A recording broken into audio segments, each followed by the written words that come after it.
অন্যদিকে বৃষ্টি উপেক্ষা করে ভোট দিলেন প্রয়াত বিধায়ক নাসিরউদ্দিন আহমেদের মেয়ে আলিফা আহমেদ। কালীগঞ্জ বিধানসভা কেন্দ্রের উপনির্বাচনে তৃণমূল কংগ্রেসের প্রার্থী আলিফা আহমেদ ভোট দিয়ে তিনি জানান প্রশাসনের তরফে কড়া নজরদারি ও নিরাপত্তার ব্যবস্থা করা হয়েছে।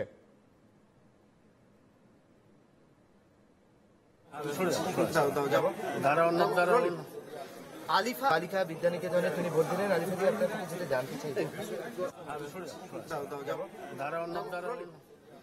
আলিফা এজেন্ট বসাতে পারছে না, সেটা তো আমাদের দোষ নেই। বিজেপির উচিত, আমরা যেরকম মাটি কামড়ে সংগঠনকে শক্তিশালী করেছি, আমাদের প্রত্যেকটা বুথে বুথে এজেন্ট আছে, সংগঠনের কাজ করুক। আর সেটা ওরা এজেন্ট বসাতে পারছে না, সেটা আমাদের দেখার বিষয় নেই। আমাদের চেষ্টা বেশি পরিমাণে মানুষকে বেরিয়ে নিয়ে এসে তারা যাতে তাদের ভোটাধিকার প্রয়োগ করতে পারে, আমরা সেই চেষ্টায় লেগে আছি। সফটওয়্যার ইঞ্জিনিয়ারের পদ থেকে একদম সরাসরি আজকে এইভাবে বুথে বুথে ঘোরা, এটা কি কোনোদিন ভাবতে পেরেছিলেন? দেখুন, বিশ্বাসেই তো দুনিয়া কায়েম। আমার স্বপ্ন ছিল রাজনীতিতে আসা, এটা আমি ভেবেছিলাম, হঠাৎ করেই নয়।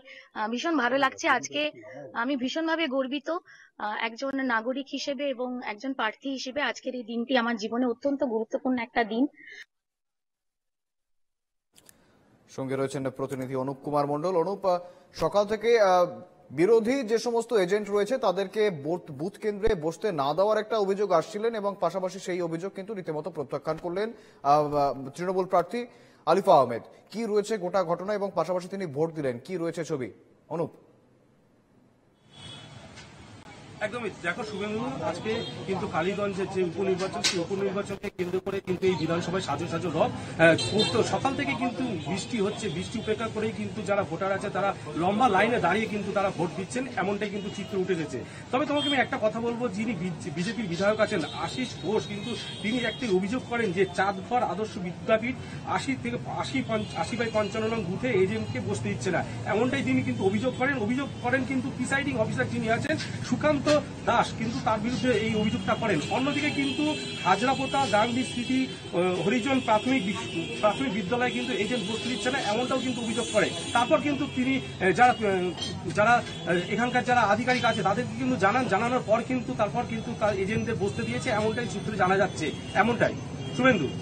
অনুপ, পাশাপাশি আলিফা আহমেদ তার প্রয়াত পিতা নাসিরউদ্দিন আহমেদের জায়গায় সামলাবেন, ঠিক কত বড় দায়িত্ব তার কাঁধে এবং কিভাবে দেখছেন তিনি ব্যাপারটাকে?